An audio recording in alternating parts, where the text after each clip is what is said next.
for better patient care.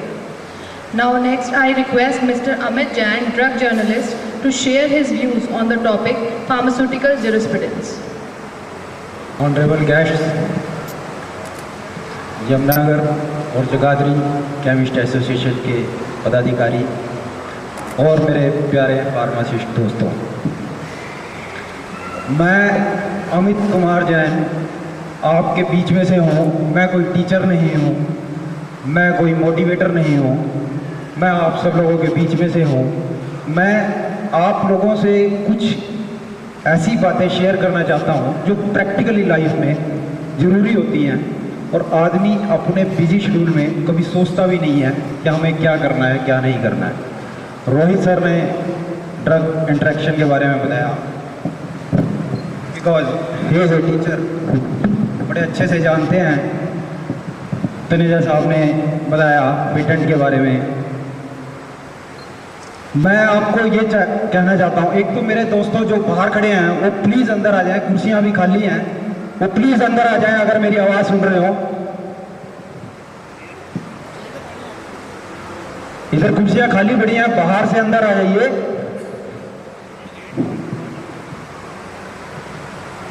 अभी कुछ दिन पहले करनाल में एक सीएमई हुई थी, उसमें मुझे फार्मासिस्ट भाइयों से बात करने का मौका मिला था।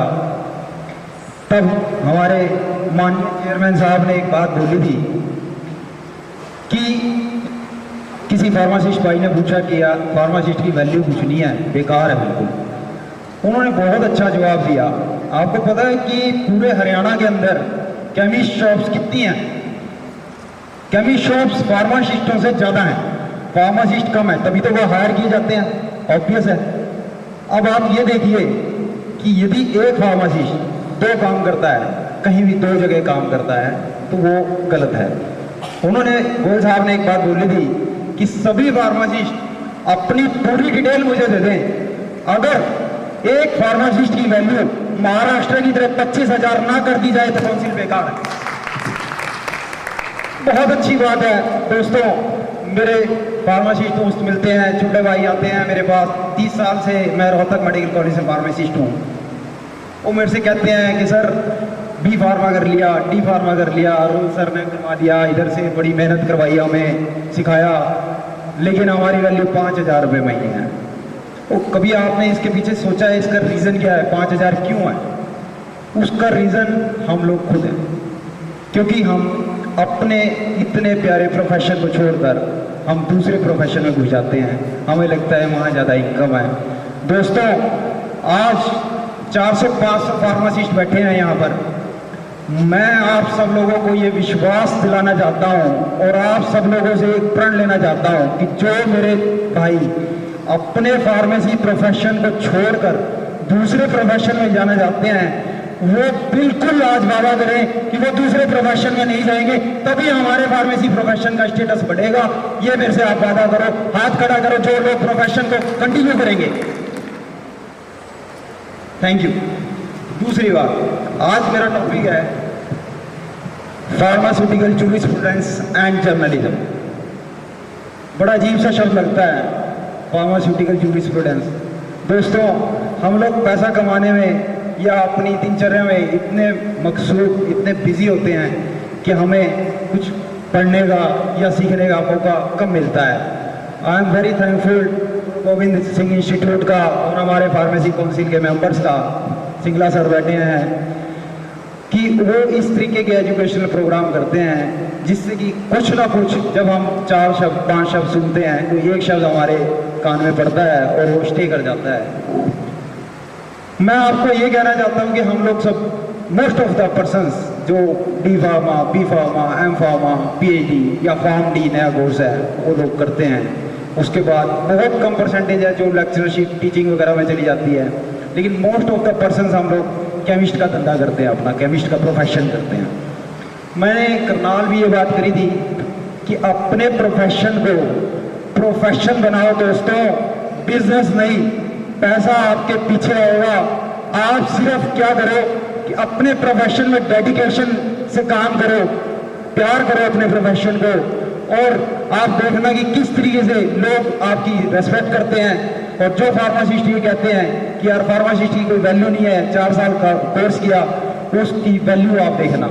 अब जर्नलिज्म और ज्यूरिस्प्रूडेंस, ये 2 चीज़ें मैं आपको थोड़ा सा ब्रीफ में बताना चाहता हूँ कि हमारे लीगल कॉम्प्लिकेशंस फार्मेसी में इतने ज़्यादा हैं, आपको शायद मालूम है या नहीं मालूम, किसी तरीके से हमारे ट्रैक्ट में के तहत कोई भी गलती हुई है।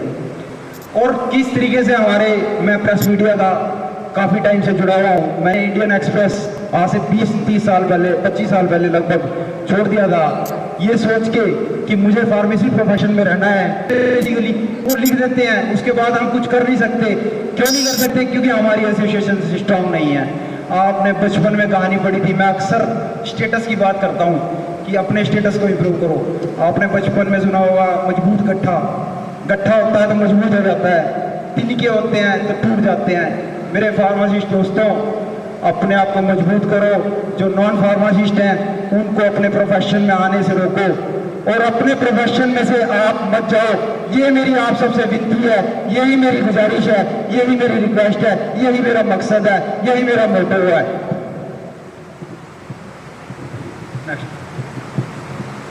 सक्सेस का बहुत बड़ा मीनिंग होता है। अगर हम किसी वर्दी गोल के लिए चलते हैं, that is called success. Otherwise Dawood Ibrahim भी सक्सेसफुल है वो अपने मकसद में, लेकिन हमें वर्दी गोल अचीव करना है। व्हाट लाइफ मीन्स, कभी आपने सोचा है कि आपको जिंदगी एक बार मिली है? हम शेक्सपियर ने कहा था कि हम सब नाटककार हैं। कोई किसी प्रोफेशन में है, कोई किसी प्रोफेशन में है, सिर्फ नाटक कर रहे हैं, कुछ नहीं कर रहे। तो प्लीज दोस्तों, जो फार्मासिस्ट का नाटक जिसे परमात्मा ने दिया है, जिसे आप परमात्मा कहते हैं, मैं तो परमात्मा में विश्वास नहीं करता, लेकिन बहुत सारे मेरे दोस्त, मेरे भाई करते होंगे, वो अपने अपने खुदा से पूछो, अपने अपने भगवान से पूछो कि क्या हमें फार्मासिस्ट का जब भगवान ने ये हमें मौका दिया तो क्या हमें इसे खराब करना चाहिए? फार्मासिस्ट के प्रोफेशन 3 फैक्टर होते हैं, हेल्थ, फैमिली और कैरियर, जो ह्यूमन लाइफ के लिए इंपॉर्टेंट होते हैं। फार्मासिस्ट दोस्तों, बहुत खुश नसीब हो आप कि इसमें से 2 फैक्टर आपके प्रोफेशन में ही कवर हो जाते हैं। एक तो हेल्थ, क्योंकि आप हेल्थ एडवाइजर हैं, आप खाली फार्मासिस्ट नहीं है, यू आर हेल्थ एडवाइजर। दूसरा कैरियर, कैरियर आपका पैसा, आप उसमें काम करते हैं तो कैरियर है आपका। तीसरा फैमिली बैलेंस, मेंटल पीस मिलती है अगर इन 3 चीज़ों में बैलेंस हो।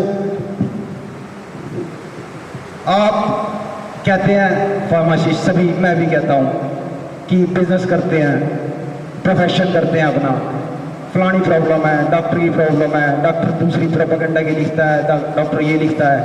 दोस्तों, मैं ये कहता हूँ कि अपने आप को इम्प्रूव करो, अपनी क्वालिटीज बढ़ाओ।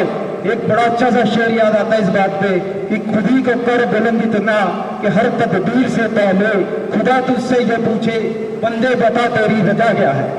तो दोस्तों, मैं ये कहना चाहता हूँ कि अपने आप को इतना मजबूत बनाओ, अपने आप को इतना क्वालिफाइड और प्रॉपर तरीके से सीखो कि दूसरा आदमी कोई हमारी कमी निकाल ही ना सके।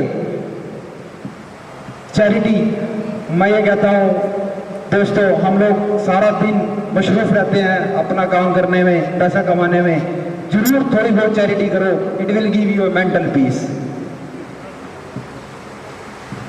एक्सक्यूज मी, मुझे आदेश आया है कि टाइम कम है, चेयरमैन साहब कह रहे हैं कि इसको ब्रीफ में करके जल्दी कर दो, तो मैं ज़्यादा समय नहीं लूँगा। मैं कहता हूँ कि आर्मी पर्सन को आप देखते हो जो फ्रंट पे लड़ता रहता है और गोली खाने को तैयार रहता है, हम लोग तो फिर भी एसी में बैठते हैं, अगर एसी नहीं है तो कम से कम कूलर और पंखा लगा होता है। दोस्तों, रिस्क करो, रिस्क लो, be bold and confident in your pharmacy profession. Next, avoid competition. हम लोग कंपटीशन करते हैं आपस में केमिस्टों की। मैं पिछले 30 सालों से देख रहा हूँ कि फलाना आदमी 10% लेस, 20% लेस, इन चीज़ों को अवॉइड करो। दोस्तों, अगर हेल्दी होगा, हेल्दी कंपटीशन करो, आप वैरायटी बढ़ाओ, अपनी शॉप में अच्छा काम करो, अपने आप पेशेंट, अपने आप कस्टमर आपके पास आएगा। आपको पता है कि which is the most powerful thing in the world, क्या चीज़ है? हम कहते हैं पॉलिटिकल पावर है, एक्सेसिव मनी है, टेररिस्ट या मसल पावर है। और एक नॉलेज।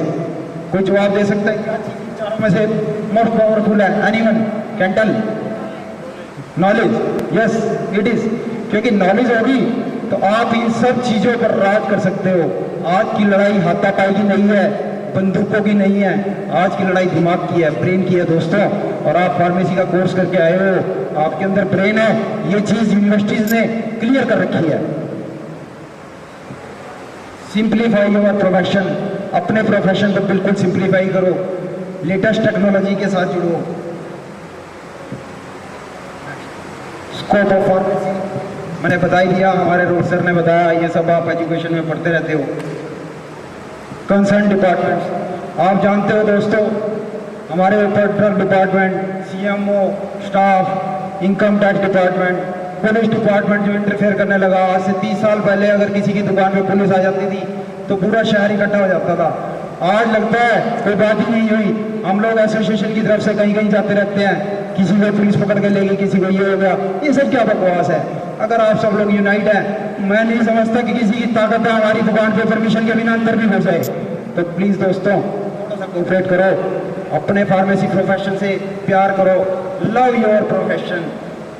अपने आप अच्छी कंपनी जैसे फार्मेसी काउंसिल के मेंबर हैं, टीचर्स हैं हमारे, उन सब लोगों के साथ इंटरेक्ट करो, बहुत कुछ सीखने को मिलता है। वर्क इज वर्शिप, तुम जानते हो, जहाँ तक कोई भी काम करना है, आप कहते हो कि भाई प्रोफेशन खराब हो गया, ये प्रोफेशन अब पिट गया। अक्सर सुनता हूँ मैं, लोग सुनते हैं कि दवाइयों का प्रोफेशन बर्बाद हो गया, अब ये प्रोफेशन कुछ नहीं है, अपने बच्चों को नहीं कराना। अरे दोस्तों, मेरे फार्मेसी साथियों, जागो, अगर गड्ढा भी खोदने को मिले ना, इतना नीचे खोदो कि सामने वाले, आमने वाले, पड़ोसी अड़ोसी आगे देखेंगे कितना बढ़िया गड्ढा होता है। ये मेरी सोच है। आप प्रोफेशन में हो, आप अपने प्रोफेशन को प्यारा नहीं बना सकते। फोकस, आपने देखा होगा कि एक लेंस होता है, कागज को जला देता है सनलाइट से, बचपन में पढ़ा भी था। फोकस करो, डाइवर्ट मत हो, अपने प्रोफेशन पे, अपने काम पे फोकस रखो, you will burn the paper. दोस्तों, मैं अगर इंडियन एक्सप्रेस में होता तो आज शायद एडिटिंग और काफ़ी हरियाणा या इंडिया रिप्रेजेंट कर रहा होता, लेकिन I choice my path in pharmacy, और मैं आप सब दोस्तों के साथ हूँ। और मैंने उस फार्मेसी प्रोफेशन में भी अपना जर्नलिज्म का टेस्ट ढूंढ लिया। कैसे कि मैं 20 साल से अपना इंग्लिश का न्यूज़पेपर सिर्फ फार्मेसी के ऊपर एम्फेसाइज करने की कोशिश करता हूँ। वो सिर्फ अपने लिए नहीं करता दोस्तों, आपके लिए करता हूँ। आप लोगों की भी कोई ड्यूटी है, आप लोगों का मोरल कर्तव्य है कि आप साथ दें, काउंसिल का साथ दें, डिपार्टमेंट का साथ दें, अपना साथ दें, किसी का साथ देने की जरूरत नहीं है। Next, never give up. मैं कहता हूँ जो लोग, जैसे मैंने शुरू में कहा था, अपनी केमी शॉप छोड़ने की सोचते हैं, यार काम चला नहीं, ये नहीं, never give up. Learn drug law. Drug law, अभी मुझे आदेश आया है कि टाइम कम है, वेट कर रहे हैं काफ़ी लोग।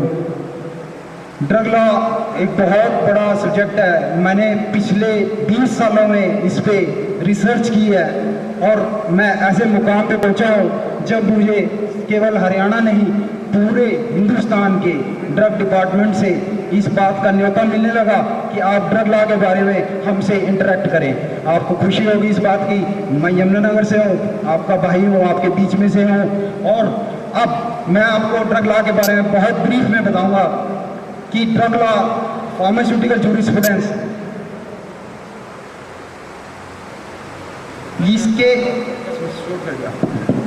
इसमें बहुत सारे एक्ट हैं, जैसे drug and cosmetic acts, drugs cosmetic acts amendment, pharmacy act, drugs price control act, narcotic drugs, patent act, Rahul ji ने बताया, medicinal and toilet preparation act, national commission, notification for avoiding animal and so many others. मैंने आपको बताया कि मैं 20 साल से इसमें जर्नलिज्म के लिए कर रहा हूँ कोशिश, और सब दोस्तों की और फार्मेसी काउंसिल की ये मेरे को बहुत सपोर्ट है, और मैं आप लोगों की इस तरीके से हमेशा सेवा करता रहूँगा। आप कभी भी ड्रग लॉ के रिगार्डिंग किसी भी मुद्दे पर आपको डिस्कशन करना हो तो यू आर मोस्ट वेलकम। मेरा टेलीफोन हर टाइम खुला है। And last,